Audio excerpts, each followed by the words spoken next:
قصہ حضرت صالح علیہ السلام۔ سمود ایک مشہور قبیلے کا نام ہے۔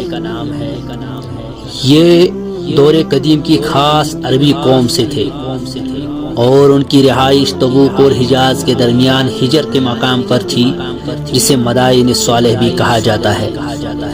یہ علاقہ خلیج عقبہ کے مشرق میں واقع شہر مدین کے جنوب مشرق میں واقع ہے۔ قوم سمود کے مکانات اس علاقے کے پہاڑوں میں کھدے ہوئے صاف نظر آتے ہیں۔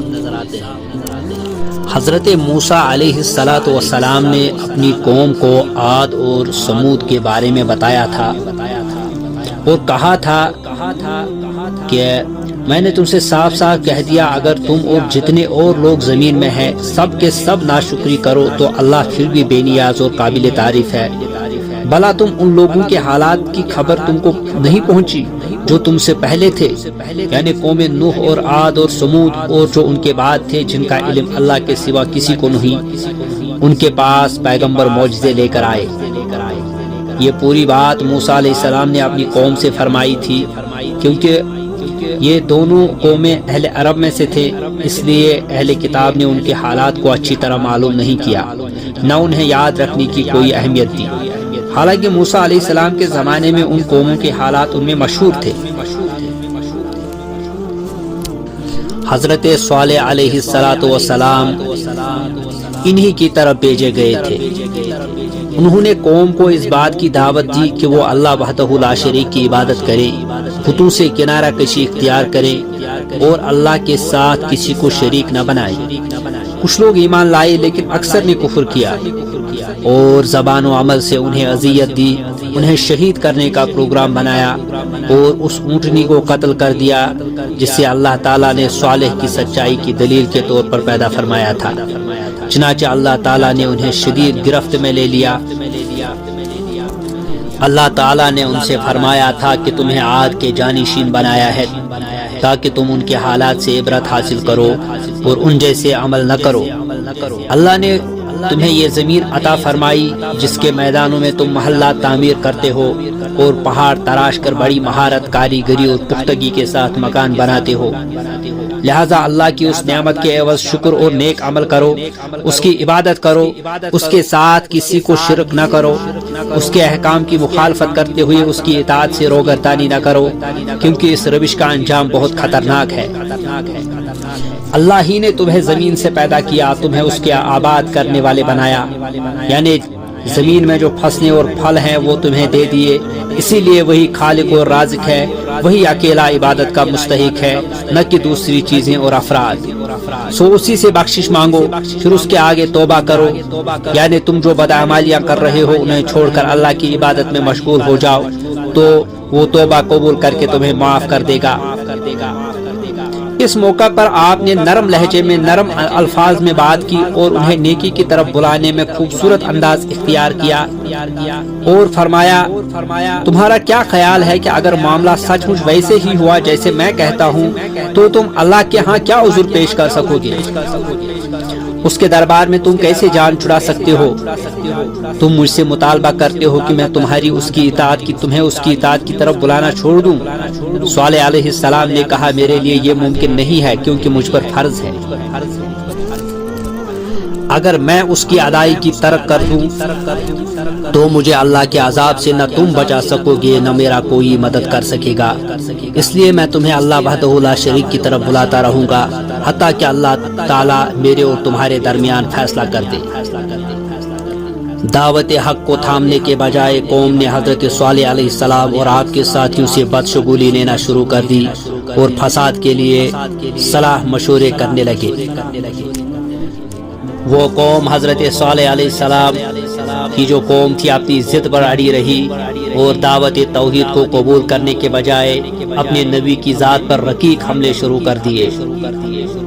حضرت صالح علیہ السلام نے قوم کو دعوت حق دی لیکن وہ انکار پر ہی مصر رہے، بلکہ آپ کو جادو زدہ کہا اور یہ بھی کہا کہ اگر آپ اللہ تعالیٰ کے سچے رسول ہیں تو کوئی معجزہ یا نشانی پیش کرے۔ حضرت صالح علیہ السلام نے فرمایا اگر میں مطالبہ اسی انداز سے پورا کر دوں جیسے تم نے کہا ہے تو کیا تم واقعی اس دین پر ایمان لے آؤ کہ جو میں لایا ہوں اور ان امور میں میری تصدیق کرو گے جنہیں دیکھ کر مجھے مبعوث کیا گیا ہے؟ انہوں نے کہا ہاں ہم تجھ پر ایمان لائیں گے اور تیری باتوں کی تصدیق کریں گے۔ آپ نے ان سے پختہ عہد و پیمان لیا، تب آپ نے کھڑے ہو کر نماز ادا کی، پھر اللہ تعالیٰ سے دعا کی کہ وہ ان لوگوں کا مطالبہ پورا فرمائے۔ اللہ کے حکم سے چٹان پھٹ گئی اور اس میں سے ایک بہت بڑی حاملہ اونٹنی نکلی جس میں وہ تمام صفات موجود تھی جو مطالبہ کرنے والوں نے بیان کی تھی۔ جب انہوں نے اپنی آنکھوں سے معجزہ ظاہر ہوتے دیکھ لیا تو انہیں اس کی عظمت کا احساس ہوا اور وہ مرعوب ہو گئے۔ یہ اللہ کی قدرت کی ایک واضح نشانی اور حضرت صالح کی نبوت کا ناقابل تردید ثبوت تھا۔ چنانچہ قوم کے کچھ لوگ ایمان لے آئے لیکن اکثر لوگ کفر و ضلالت اور ہٹ درمی پر اڑے رہے، اسی لیے اس کو دیکھ کر حق کی پیروی انہوں نے نہیں کی۔ وہ اونٹنی ان میں موجود رہی، ان کے علاقے میں جہاں سے چاہتی چرتی، اور جب کنویں پر پانی پینے جاتی تو کنویں کا سارا پانی پی لیتی۔ چنانچہ لوگ اپنی باری والے دن اگلے دن کے لیے بھی پانی بھر لیتے تھے، وہ لوگ اس کا دودھ پیتے اور وہ سب کے لیے کافی ہو جاتا۔ آخرکار اس سرکش قوم نے اونٹنی کی کونچوں کو کاٹ ڈالا اور اپنے پروردگار کے حکم سے سرکشی کی اور کہنے لگے صالح جس چیز سے تم ہمیں ڈراتے تھے اگر تم اللہ کے پیغمبر ہو تو اسے ہم پر لے آؤ۔ سازشی قوم تھی، انہوں نے اللہ کے معجزے پر ایمان لانے کے بجائے اس پر ظلم و عدوان کیا اور اپنے ہاتھوں اپنی ہلاکت کا بندوبست کر لیا۔ جس شخص نے اونٹنی کو قتل کرنے کی ذمہ داری اٹھائی اس کا نام کدار بن صالح تھا، وہ سرخ فام نیلی آنکھوں والا۔ یہ بھی کہا جاتا ہے کہ صالح کی بیوی سے سیبان کے ناجائز تعلقات کے نتیجے میں پیدا ہوا۔ اس نے سب لوگوں کے متفقہ فیصلے کے نتیجے میں اونٹنی کو قتل کر دیا، اس لیے اس کام کی نسبت ان سب کی طرف کی گئی۔ مفسرین کا بیان ہے کہ قوم سمود میں دو عورتیں تھیں، ایک کا نام صدوق بنت محیا بن زہیر بن مختار تھا جو مالدار اور اونچے خاندان کی عورت تھی۔ اس نے قبیلہ اسلم کے ایک آدمی سے نکاح کیا لیکن پھر طلاق لے لی۔ اس نے اپنے چچا زاد مسدہ بن محرج بن محیا کو بلا کر کہا اگر تم اونٹنی کو قتل کر دو تو میں تم سے شادی کر لوں گی۔ دوسری عورت کا نام انیزہ تھا جو غنم بن مجلس کی بیٹی تھی، اس کی کنیت ام غنم تھی۔ یہ ایک کافر بڑھیا تھی، اس کا خاوند زواب بن عمر ایک رئیس تھا۔ اس عورت نے کدار بن صالح سے کہا یہ میری 4 بیٹیاں ہیں، اگر تم اونٹنی کو قتل کر دو تو جس لڑکی سے چاہو گے شادی کر دو گے۔ چنانچہ یہ دونوں جو اس جوان اس کام کے لیے کمر بستہ ہو گئے اور قوم کے اور افراد کو بھی ترغیب دی۔ یوں مزید 7 افراد ان کے ساتھ آ ملے اور یہ کل 9 افراد جمع ہو گئے۔ انہوں نے باقی قبیلے کو بھی اپنے ساتھ ملانے کی کوشش کی تو لوگوں نے تائید کی۔ وہ اونٹنی کو قتل کرنے کے لیے گھاس میں بیٹھ گئے۔ جب اونٹنی پانی پی کر واپس آئی تو مسدہ نے جو چھپ کر بیٹھا ہوا تھا اس پر تیر چلا دیا جو اس کی پنڈلی کی ہڈی میں پیوست ہو گیا۔ انیزہ اور اس کی بیٹیاں بھی کدار کی حوصلہ افزائی کرنے کے لیے آ گئی اور انہیں جوش دلانے کے لیے اپنے چہروں سے نقاب الٹ دیے۔ کدار بن صالح نے جلدی سے اونٹنی پر تلوار سے حملہ کیا، اس کی کونچیں کاٹ دیں، وہ زمین پر گر پڑی اور زور سے آواز نکالی جس سے اس کا بچہ چوکنا ہو گیا اور دور پہاڑ پر چلا گیا۔ وہ 3 بار بلبلایا۔ کدار نے اونٹنی کے گلے پر نیزہ مار کر اسے قتل کر دیا۔ بیان کیا جاتا ہے کہ جب ان لوگوں نے اونٹنی کو قتل کیا تو اس پر سب سے پہلے کدار بن صالح لعنت اللہ علیہ نے حملہ کیا اور اس کی کونچیں کاٹ دی، وہ زمین پر گر پڑی۔ پھر سب افراد نے جلدی جلدی تلواروں سے اس کے ٹکڑے کر دیے۔ جب اس کے بچے نے یہ دیکھا تو بھاگ کر سب سے اونچے پہاڑ پر چڑھ گیا اور 3 بار بلبلایا۔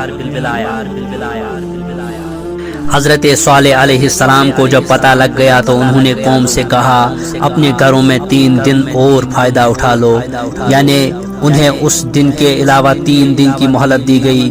انہوں نے اس مودع وعید پر بھی اعتبار نہ کیا بلکہ شام ہوئی تو انہوں نے پروگرام بنایا کہ حضرت صالح علیہ السلام کو بھی شہید کر دیا جائے۔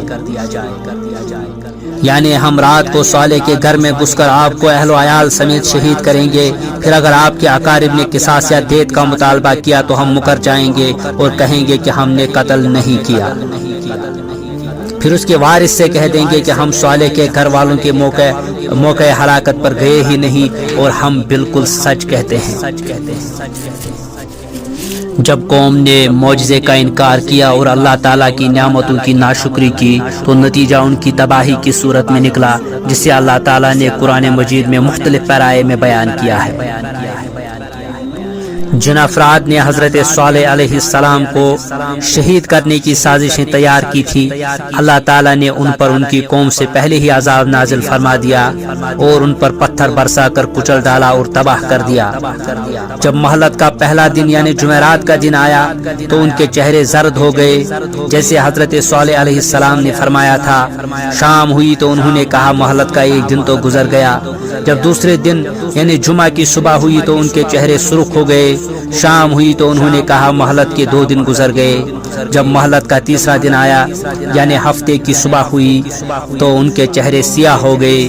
شام ہوئی تو انہوں نے کہا صالح کی کہی ہوئی بات مہلت ختم ہو گئی۔ جب اتوار کی صبح ہوئی تو انہوں نے خوشبو لگائی، تیار ہو کر بیٹھ گئے اور انتظار کرنے لگے کہ دیکھے کون سا عذاب آتا ہے۔ انہیں معلوم نہیں تھا کہ ان کے ساتھ کیا سلوک ہونے والا ہے اور ان پر کس طرف سے عذاب آنے والا ہے۔ جب سورج طلوع ہوا تو آسمان سے ایک شدید آواز آئی اور نیچے سے زلزلہ آ گیا، چنانچہ تمام افراد کی روحیں پرواز کر گئی۔ وہ مر کر بے حس و حرکت اور خاموش ہو گئے۔ وہ اپنے گھروں میں جیسے بیٹھے تھے ویسے ہی بیٹھے بیٹھے بے جان اجسام میں تبدیل ہو گئے اور حرکت بھی نہ کر سکے۔ ان میں سے صرف ایک لونڈی زندہ بچ گئی جو چلنے پھرنے سے معذور تھی۔ اس کا نام کلبہ بنت سلق تھا اور اسے ذریعہ بھی کہتے ہیں۔